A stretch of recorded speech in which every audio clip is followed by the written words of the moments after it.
May mga taong nagdarasal na sana bigyan pa sila ng mahabang buhay, good health. Pero titingnan nyo yung lifestyle niya. Lagi siyang nagpupuyat. Kompleto siya sa bisyo. Naninigarilyo. Hindi lang basta naninigarilyo eh. Chain smoker talaga.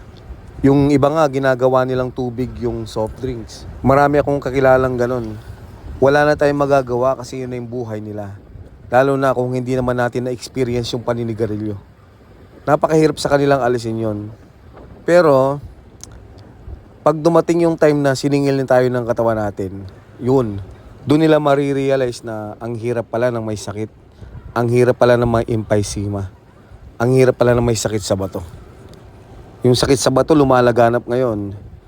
Guys, para sa mga hindi nakakaalam, yung dialysis po, hindi po yan gamot sa sakit sa bato. Wala pong gamot ang sakit sa bato. Yun pong dialysis, hindi po yun gamot sa mga hindi po nakakaalam. Procedure po yun o treatment para linisin ang ating dugo. Araw-araw kasi tayong kumakain, di ba? At yung kidney ang nag-filter ng ating mga kinakain. Yung mga sustansya, i-absorb ng ating katawan, yung mga waste product, ilalabas niya. So, pag sira ang kidney, may sakit tayo sa bato, kailangan mag-dialysis. Hindi pwedeng hindi ka mag-dialysis dahil matitigo ka. Pag tumaas ang creatinine mo dahil siraan ang bato mo at hindi ka nag-dialysis, wala pang 2 linggo, mamamatay ka na. Kasi lolobo ka na eh. Magkakatubig ka na sa baga kasi hindi ka na iihi or hindi ka na makakaihi ng normal. At yung pong dialysis, 3 times a week po yun. Forever po yun. Hanggat buhay ka po, magda-dialysis ka na. Matitigil lang ang pagda-dialysis mo kapag natigo ka na.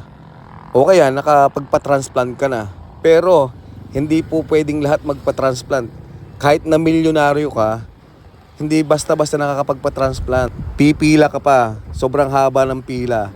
Ngayon kung sakali man kung sakali na ikaw na, nasa pila ka na, o yan, pwede ka na magpa-transplant. Pero yun po ay kunwari lang na ikaw na kaagad yung una sa pila. Kunwari lang po yun. Dahil sa totoong buhay, hindi po ganun kadali yun. Kahit na milyonaryo ka, bilyonaryo, hindi ka basta-basta makakapagpa-transplant. Bakit po ba? Kasi nga po, depende po yan eh. Kung magiging compatible ang bagong kidneys dun sa lumang kidneys. O yung sa kidneys mo na sira. Kidneys kasi dalawa yan eh. Pero may mga ilan naman na pinapalad na nakakapagpa-transplant agad. So, million po yan Million po yung halaga nun, transplant. Alam mo, nakapagpa-transplant na. Ang dami mong maintenance nun. Ang dami mong, siyempre, kailangan bumili ng mga vial, yung mga tinutusok na ang halaga nun, 1,000. Yung mga yung mga gamot sa pag bumababa ang iyong hemoglobin. Kailangan yun eh. Kapag may sakit ka sa bato kasi, bumababa yung hemoglobin mo. Pag bumaba ang hemoglobin mo, para ka naghahabol lagi ng hininga. Sa mga nagda-dialysis, ano yan, mainitin ang ulo ng mga yan.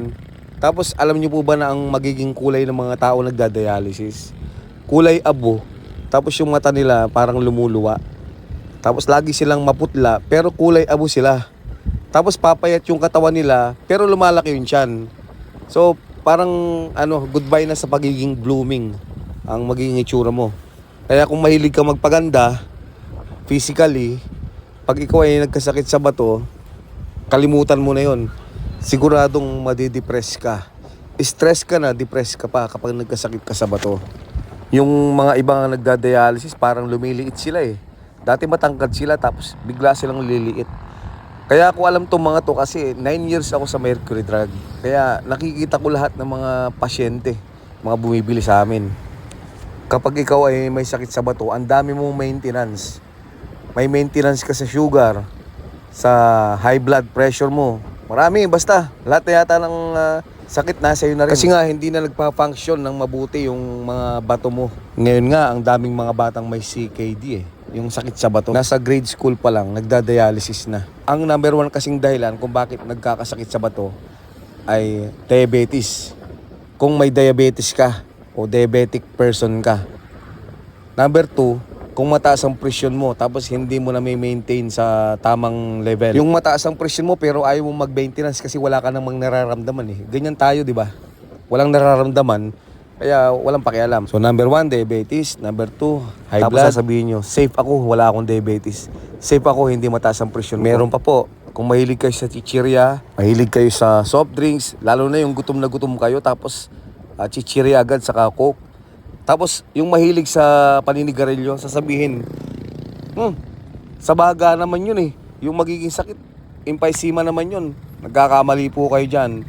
Kasama din dyan yung sakit sa bato. Tapos yung mahilig magpuyat, yan. Hindi mahilig uminom ng tubig. Siya nga pala, yung pong mga chichirya, ano po yan, maalat po yung mga yan. Maalat po yan, pero hindi natin nalalasahan. Kasi nga kung nalalasahan natin yan, edi hindi natin bibilin yan. May mga technique po kasi yung mga kumpanya para hindi malasahan yung alat. Kaya lasang masarap, talagang maa-addict ka eh. So itong mga pinagsasabi ko dito, sigurado wala pa po kayong pakialam dito eh. Kasi wala naman kayong sakit sa bato eh. Wala pa. Sana nga hindi dumating yung araw na ma-realize nyo na tama pala yung pinagsasabi ni Ron. Tayo kasi hanggat walang nararamdaman eh, sige lang ng sige. No? Kaya simula bukas magda-diet na talaga ako.